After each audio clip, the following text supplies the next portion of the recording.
Don't Depend on Daddy is an unfiltered safe space, empowering young professionals to build independence in their 20s and beyond, whether it be personal, professional, or financial. Regardless of your age, relationship status, or job title, the most consistent person in your life is you. So join me and let's build our independence together. Enjoy! Hello, and welcome back to Don't Depend on Daddy, the podcast. My name's Michela. I am your host, and we are back this week for an episode all about my financial journey throughout my 20s. So if you are new here, I am turning 30 in 2025, and I've talked about it a lot and how I'm going to be doing a lot of reflective episodes going into not only the new year but also the first half of next year, because my birthday is in the summer. I feel like I've lived 9 lives in my 20s. Every year has been totally different. And today I'm going to be talking all about how my relationship with money has changed as I've not only evolved throughout my 20s and just gotten older and gained different perspectives, but also as my income has changed from working a corporate job to now being self-employed. So all that to say, we have a lot going on in this episode. If you are watching this on YouTube, you may notice my background is a little bit odd, and that's because it is. I am at my sister's house. She lives in Washington State. And this is just the little room that I have been living in for the past week. I'm leaving tomorrow. But obviously it's not set up for me to record my podcast. So I've done a little makeshift setup here. I'm actually sitting in a lawn chair. So yeah, ignore the background. But this episode, like I said, is going to be about my financial journey. Before we get into the juice, I'm going to go through a little bit of housekeeping. I'll give you a little miniature life update. I'm going to do a whole episode on that when I get home to Cape Cod, but let's get into it. So first things first, this week, the Personal Finance Dashboard is on sale. This is going live on November 20th. The sale ends on November 30th. I may extend it to December 1st because November 30th is a Saturday. But it's 25% off. You can use the code BFSALE2024. And this is the 6.0 version of the Personal Finance Dashboard. So we have some new improvements this year. I've added in a section where you can add additional payments to principal in the debt logs. I've also optimized the entire thing to just be, I think, a little bit easier to use in terms of data entry and refinement. We've added in some more category spaces for non-essential expenses, which has been my most requested ask. I've also added in different areas more areas for investments and all that kind of stuff. So we've just did a little bit of a facelift this year. The 5.0 is when I did a lot of new additions in terms of new features to the PFD, where at this point now it's pretty much where it needs to be besides these little optimizations. So I think you're going to like it. As a reminder, if you already have the Personal Finance Dashboard and you've been using it, you do get all of the updates for free. So you can just log back into your Teachable account and you'll be able to access the new version. There are 2 versions of the template that are now available. One is called Separate Months and the other is called Condensed Months. And really all this is the monthly summaries are either going to be on separate tabs or they're all going to be on one tab. That was another request I got, is some people didn't like that they were all on one tab and they wanted them separated out. So we took care of that. And yeah, you can use the code BFSALE2024 until the end of November for 25% off if you are a new user or you've been eyeing the Personal Finance Dashboard and waiting for it to go on sale. If you're listening to this outside of that window, you can always use the code podcast1 for $10 off. That is a podcast exclusive. I also just wanted to let you guys know, again, if you're listening to this within the month of November in 2024, I am bringing back this year the Personal Finance Kickstart Kit. It's going to be going on a flash sale next weekend. So on the real Black Friday time, I might put it up a little bit earlier. But basically, that is a bundled kit that includes the 4-week financial plan, which is my signature financial planning course, the Personal Finance Dashboard, and then this year there's going to be 3 masterclasses in there. There's going to be the Increase Your Income masterclass, and then there are 2 Investing for Retirement masterclasses that I've recorded with experts.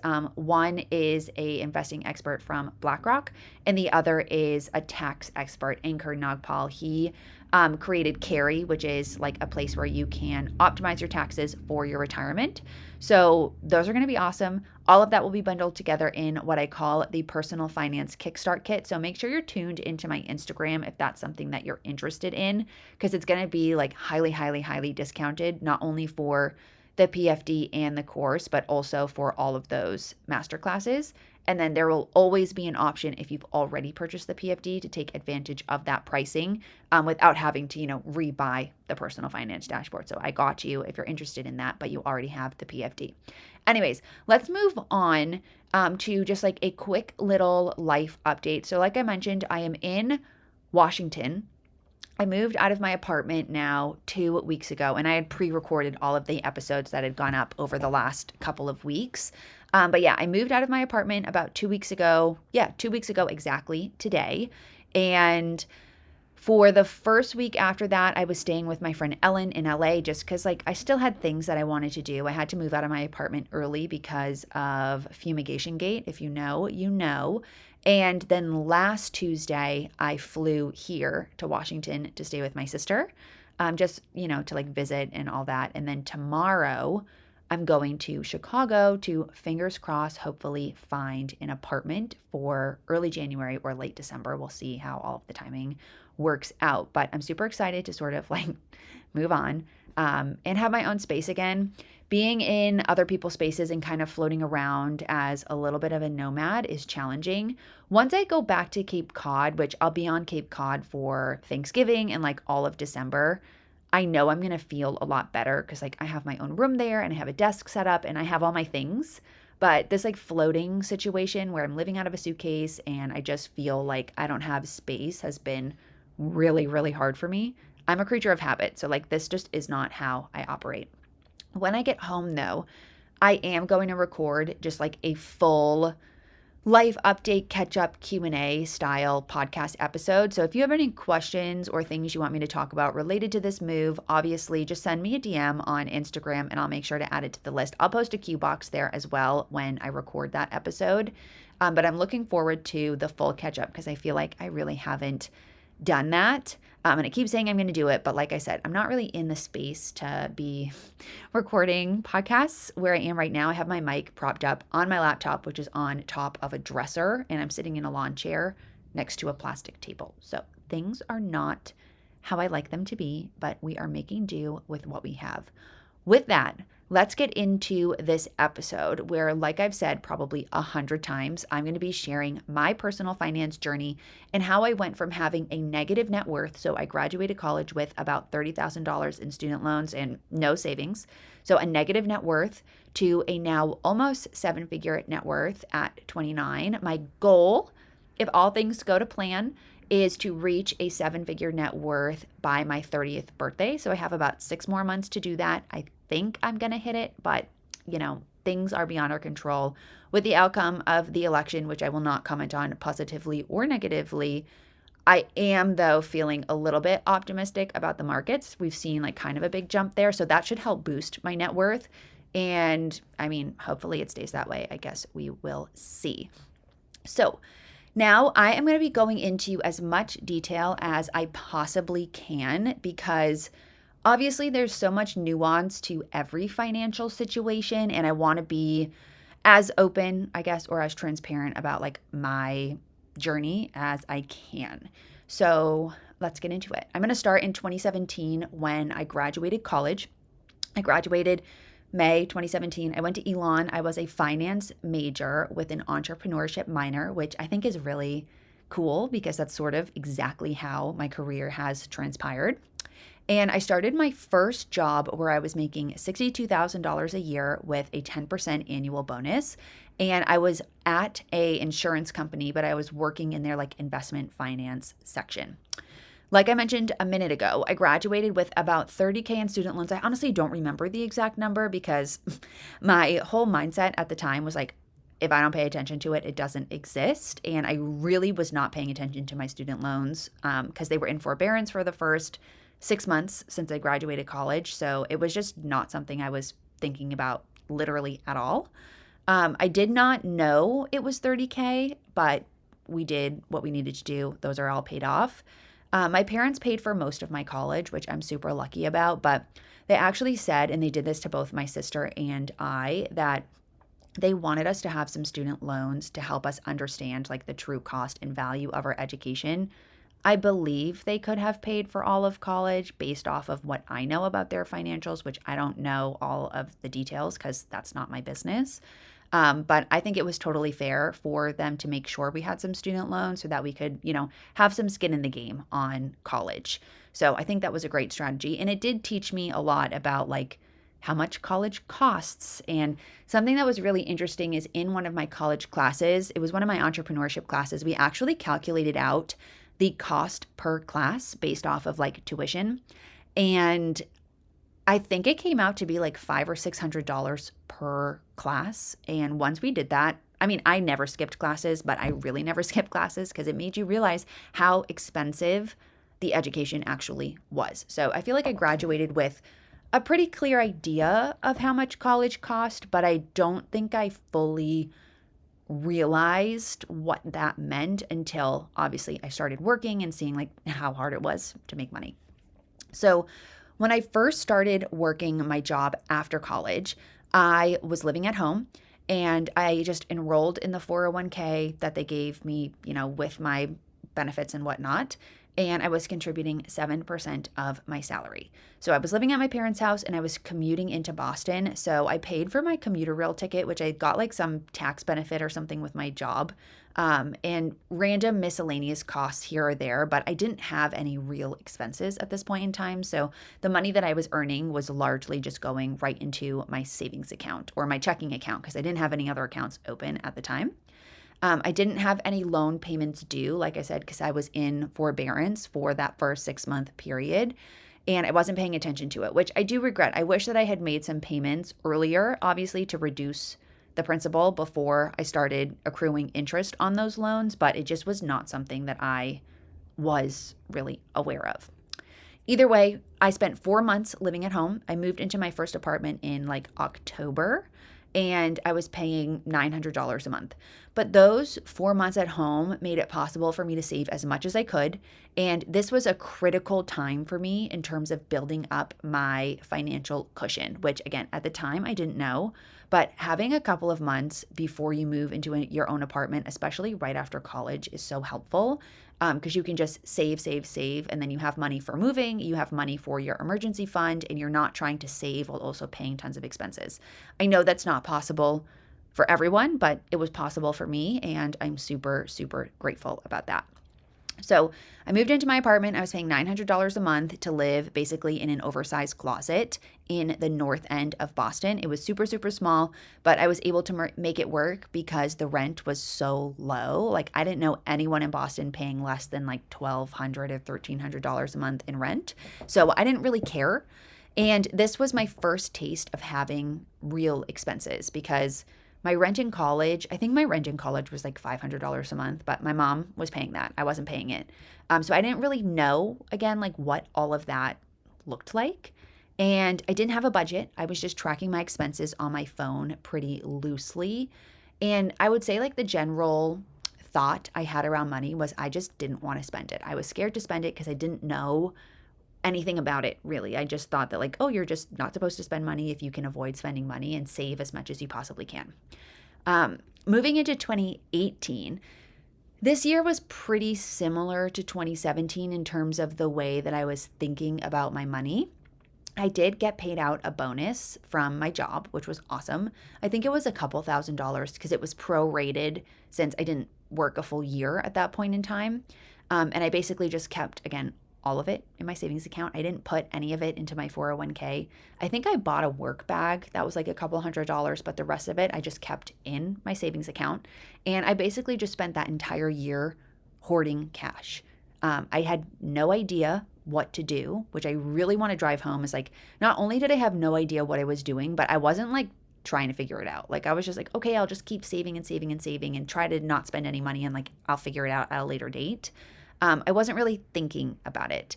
And I was more focused at that point in time on finding a new job because I actually hated my job.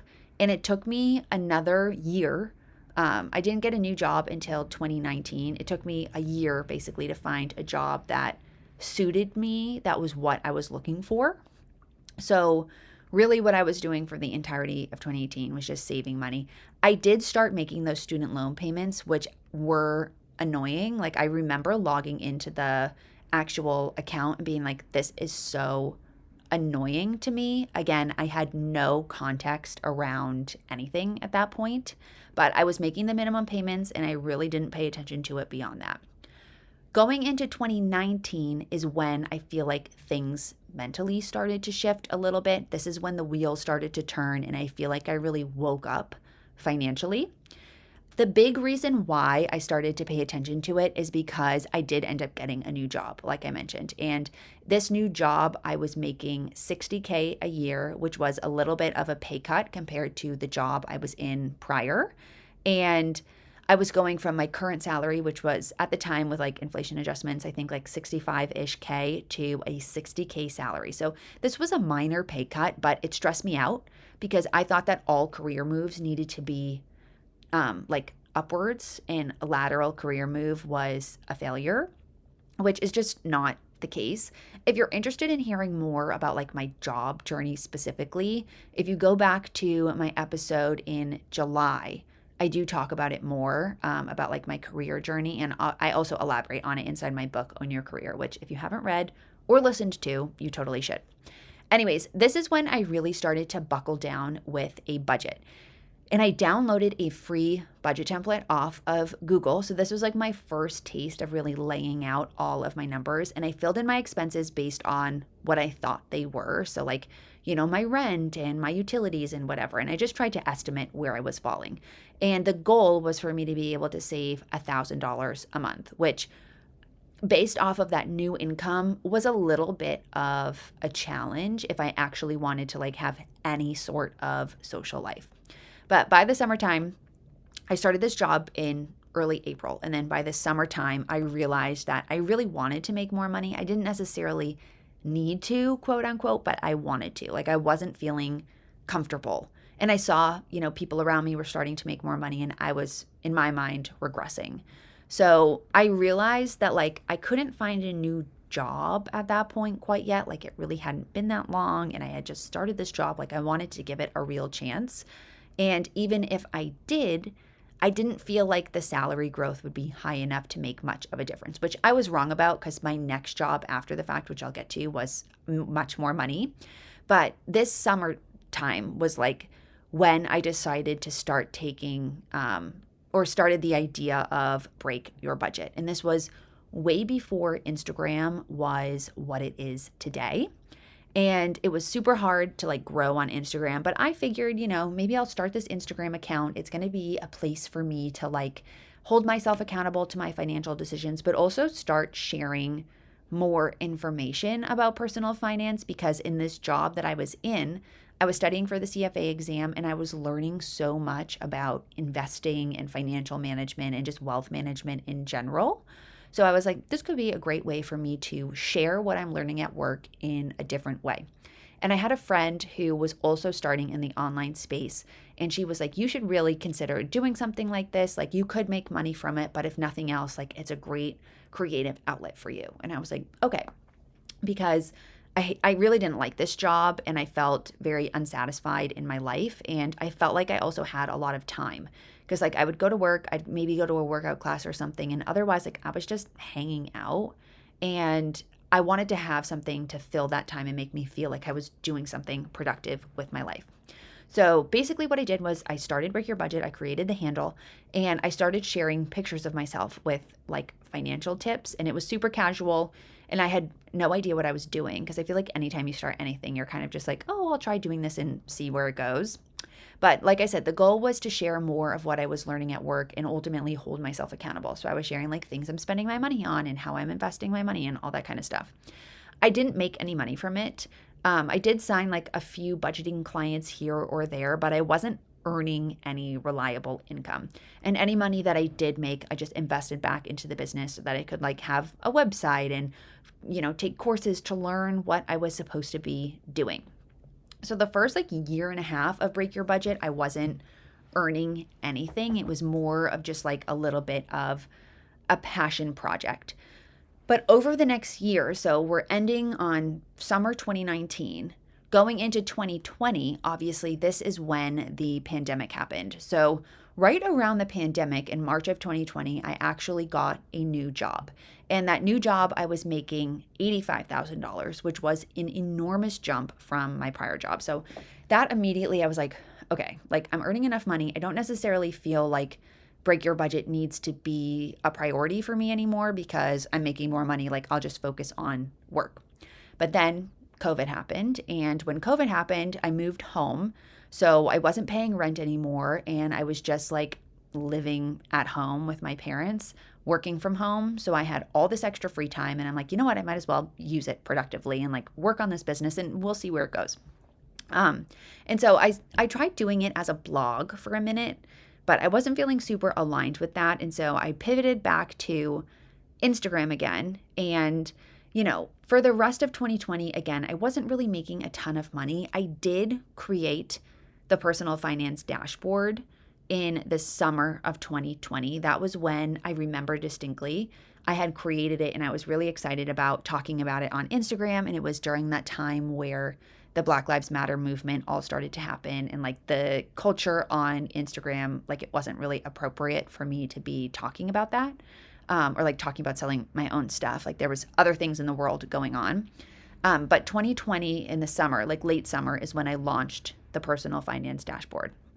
And I wasn't really making a lot of sales. Like I had a very small audience, but it was a step in the right direction, I feel like. And obviously now the personal finance dashboard has become such a big thing. But summer 2020 was really a more transformative time for me with Break Your Budget because that's when I was like, okay, I'm going to actually take this a little bit more seriously.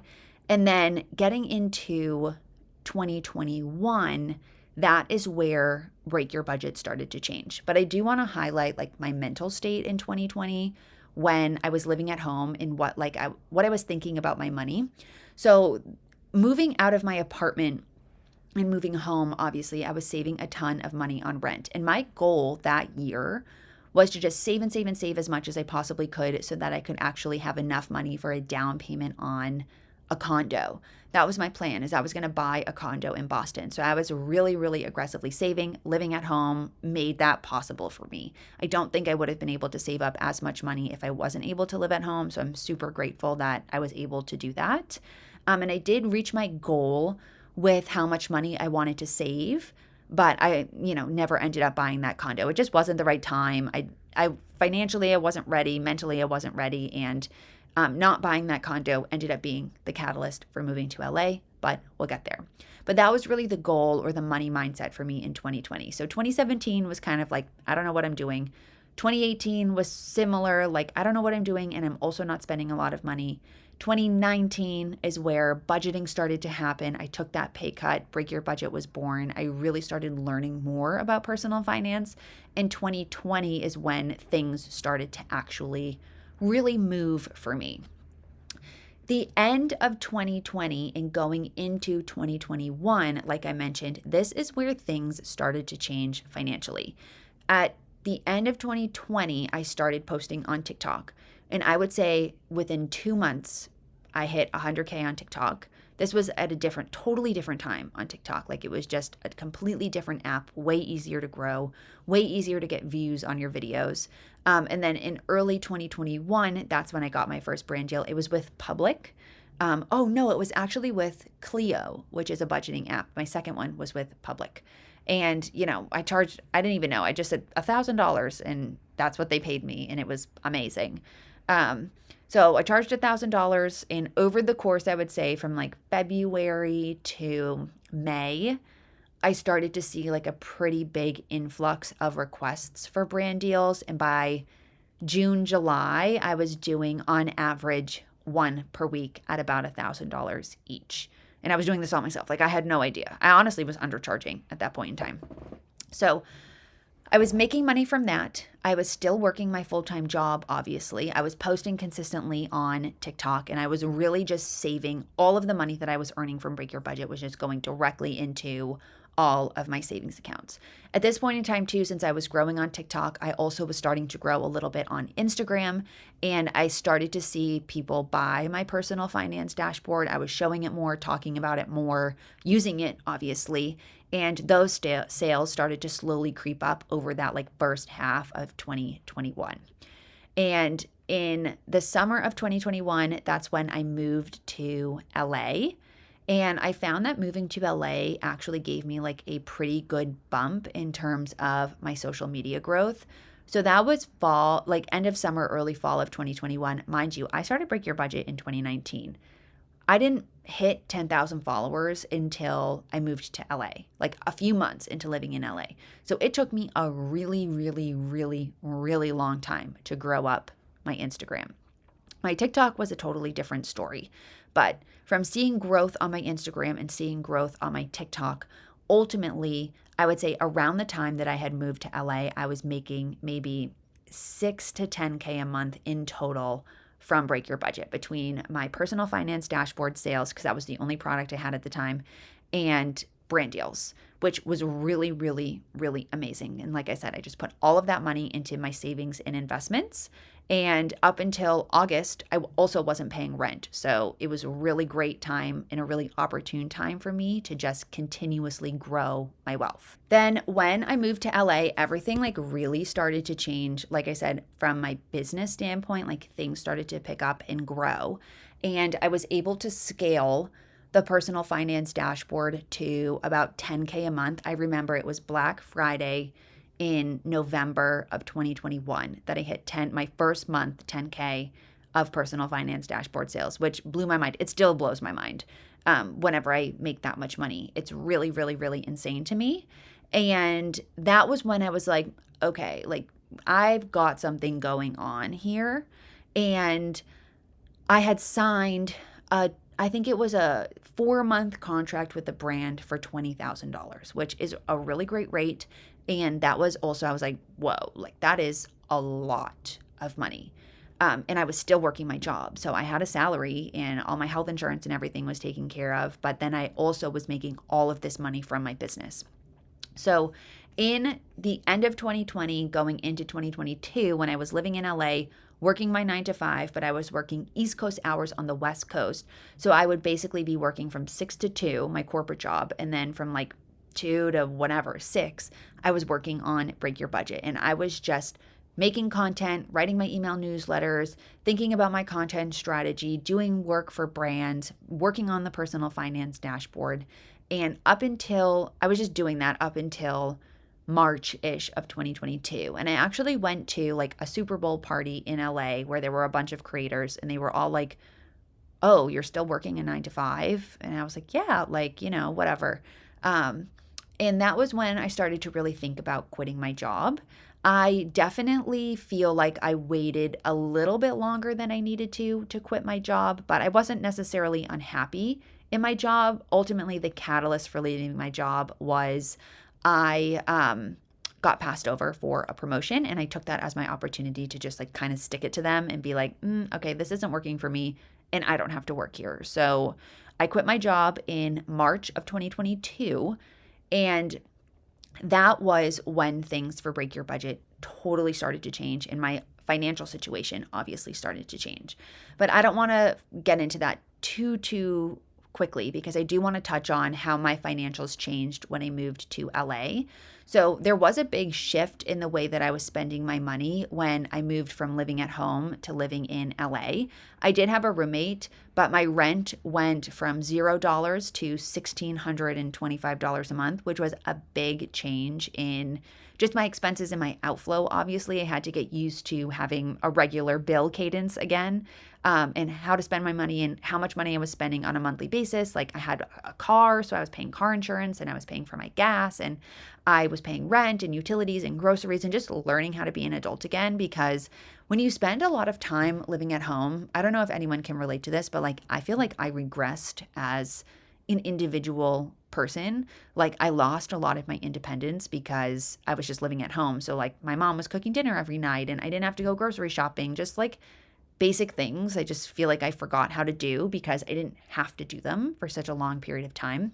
So it took a little while for me to get used to spending money again. And then also, I'm going out to dinner and I'm trying to assimilate to a new city. So you're spending a little bit more than you would on a normal basis. I feel like the first few months that you live there because you're getting adjusted and you're moving and that's expensive. So that was a really challenging period of time for me to get used to spending money again. But I do feel like that experience was really valuable for me, just in terms of understanding the things that were important to me and really putting my budgeting methods that I had talked about so much into practice. Because when I was living at home, again, my expenses were virtually non existent, and that's not relatable to other people, right? So once I started to really put things into practice and share more about like what I was spending in a month and how I was making different decisions in my day-to-day life, that I feel like is when my audience online also really started to grow. And then, as your audience starts to grow, that impacts your financials. Also, too, when I was in LA, I felt a little bit more free about spending money because I had my corporate job and that was like paying all of my bills. And then all of the money that I was earning from Break Your Budget, again, was just going directly into my savings. So I didn't ever feel like super restricted from a money standpoint because I was earning from two jobs. At my corporate job, in 2021, I was making, I think, a little under 90K with like my inflation adjustment. And then 2021 was the first year that I was earning any money from Break Your Budget, for one, but I earned $100,000 from Break Your Budget that year alone. 2022, once I quit my job, my relationship with money changed a little just because, I was afraid of, it's a big adjustment when you go from having a corporate job and everything's taken care of to being, solely responsible for your income. And so for a few months, I was a little bit nervous. I sort of regressed back into that, like, I don't want to spend a lot of money. And I felt like I was working a lot because I was stressed. Like, I really wanted to make sure I was earning money from Break Your Budget, which I was. But I went through a period of time where I was just adjusting to a new workflow, a new way of working, a new life, basically, when you're not working a 9-to-5 job.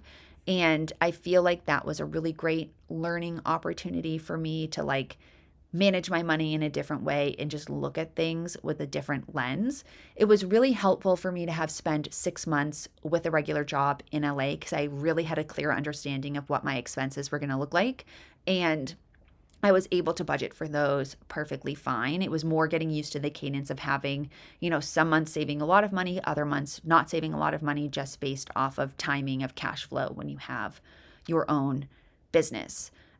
But because I was able to focus more time on Break Your Budget, I was obviously able to scale my income. And I feel like scaling my income has had such an enormous impact on the way that I view and approach money. I think really it's just made it a lot easier for me to be comfortable spending money without having like a nagging feeling in the back of my mind that I don't have money, because I haven't really inflated my lifestyle all that much. The only thing that's changed since quitting my job versus now is I decided to live alone. So my rent went up. But besides my rent going up, all of my other expenses over the last couple of years have really stayed pretty flatlined. I've increased things a little bit, but rent has been that biggest driver. And I take a lot of pride in that because I feel like as people's income increases a lot, they tend to spend a lot, or they're like super upgrade their lifestyles and stuff. And I don't think I'll ever feel super comfortable doing that.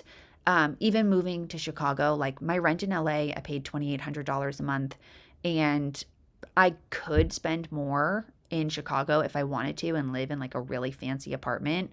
But I just don't feel like that's appropriate. Like I would rather keep my expenses either at the same or lower if I'm able to, so that I can just save and invest more and continue thinking about my financial future without really sacrificing things going on in my life. So that I feel like is the biggest mindset shift I've had with my finances, because prior to this, I always feel like I would say like, I can't wait to make more money so I can live in a fancier apartment and not have to worry about paying rent and all this stuff. And well, technically I could do that. I just don't feel like it's the right or a smart financial decision for me at this phase in my life. Like I'd rather just, as I'm earning, because I don't know how long I'll be earning, a substantial income like this, I'd rather just take advantage of as I'm earning to save and invest as much as I can in case I have a year where things change or I don't know, if things in my life change, which they totally could. So that I would say is the general gist of my financial journey. I feel like it was a little bit disjointed. I do want to share, though, things that I've learned now from earning more money because it has, like I mentioned, changed the way I approach my money. I'm a little bit more comfortable spending. I don't feel like I have such a scarcity mindset when it comes to spending my money. So, first being that, like I mentioned, I've upgraded my living situation and investing in myself to live alone and have my own space truly has been like the best thing I ever could have done for myself. There have been some negatives as like I definitely think it's made me a little bit more anxious and I definitely have some degree of OCD and living alone like enables that because I'm in full control of the situation obviously and there isn't anybody else there who like I have to just be like this is fine. But it has given me the space to grow my business and like that has been totally invaluable and well worth the additional rent over the last couple of years. So upgrading my living situation was huge because also too before Break Your Budget, I was afraid to spend money on rent. And I think a big factor of that is like we weren't working from home pre-COVID and that was like a totally different era of time. So I didn't have to worry about my living situation in the same way I do now. I just needed a space to sleep and a space to cook. And if there were other people there, it didn't totally matter. But now, like, I work from home. So I spent a lot of time in my apartment, and there has to be space for me to have like a designated workspace where I can be fully set up and it's not encroaching on other parts of my apartment necessarily. The other thing that I've learned just from earning more money and working for myself has been my spending values and like the things that I feel are worth spending money on. That was a big learning curve for me throughout my 20s as I feel like I just didn't know what I wanted to spend money on necessarily. And so when you don't know what adds value to your life or experiences that are enjoyable for you, it can be hard to find that alignment. So I feel like I would spend a lot of money on like going out to dinners and going out to brunch and stuff. And like, I just didn't like to do that. So at the end of the month, I always felt like this weird, like spending guilty hangover. Cause I'm like, why did I spend this money? And I don't even feel like I did anything fun. Where living in LA, because there was such a diversity in terms of activity types to do, and like some of them were free. And, if you wanted to spend a lot of money, you could. If you didn't want to spend a lot of money, you didn't have to. I feel like I learned not only a lot about myself and like what I like to do, but also the areas that I like to spend my money on. So, and those have changed and evolved. I would say every year they sort of change a little bit. Over the last year, I'd say I spend way less money on like eating out and way more money on traveling and experiences, but the year before I spent a lot more money on going out to eat and shopping and that kind of stuff. So I would say as I've earned and become a little bit more free with how I spend my money, it's been a lot easier for me to know what things I want to spend on and what things truly add value into my life. So yeah, that is the gist of my overarching financial journey. The other thing I'm realizing I didn't mention is I did pay off my student loans when they were in forbearance. So I think they went into forbearance obviously in 2020. And I just saved up money during 2020, because I was going to buy that condo. And I didn't end up buying the condo. I ended up buying my car, which I paid cash for. And then I also used some of that money to just pay off my student loans in a lump sum before the interest started again on student loans. And I'm super happy I did that. I almost didn't because my interest rates were pretty low. And I was like, would this money be better spent in the market? But I just wanted to get rid of the debt. I didn't want to have that hanging over me. And I think a big factor in that is because I was tracking my expenses using the personal finance dashboard so consistently, I could see the drag not only that monthly payment had on my total monthly outflow, but also on my net worth. So like I had assets and then that money, I think at that point I had like 20K total left on my loans. That 20K was just pulling my net worth down and it was bugging me. And I'm like, I have this money, so why not just eliminate it and, move on and start growing? And it was one of the best decisions I made. So if you are someone who you have loans or you're not clear on how you're spending your money or you have big financial goals or whatever, I really do recommend, and this is a shameless plug, but you can use whatever tool works for you. I recommend that you get a comprehensive planning tool like the personal finance dashboard so that you can see the impact these goals have on your, broader financial picture. That's a big, which I totally didn't talk about at all. But that's had such a big impact on my financial journey and just like my decision making in general, is having a place where I can see my monthly outflow, my total assets and the values in all of my accounts across the board, how much I'm contributing to those year over year, how my spending is changing year over year. And because I've been tracking my expenses now for so long using the personal finance dashboard, I can look at how my spending has changed since 2020 or 2021, like totally super, super clear. I can see my totals by category. I can see the total amounts that I had for my net worth. And like my net worth over the last 2 years has more than doubled because I'm earning more obviously, but because I'm being really strategic about how I'm spending my money so that I have that money and I'm putting it towards things that are growing my wealth instead of like spending more money on an apartment. So having a tool is so essential just for like that decision-making process. And I really recommend going into the new year. If you don't have something like that, you really do need to start. So you can use the code BFSale2024 to get the personal finance dashboard on sale until the end of November. But if you don't want to use a spreadsheet, you can go to my website. It's breakyourbudget.com/resource library, I think. I'll make sure it's linked in the show notes. And I have a whole library of all my favorite like financial planning tools and budgeting apps and stuff that I've used and tried and approve of. So if you want to use an app or you want to use more of like a digital online live tool, they cost more, to be clear. But if you want to use something like that, I have a few that I've tested out and used, and you can look through that, resource library and pick one, or try one. There are different codes and stuff for you to get like a free month or a free trial or whatever. So all of that is on my resource library. With that, I'm going to wrap this up. It was a little bit longer than I expected it to be, and I will catch you in the next one.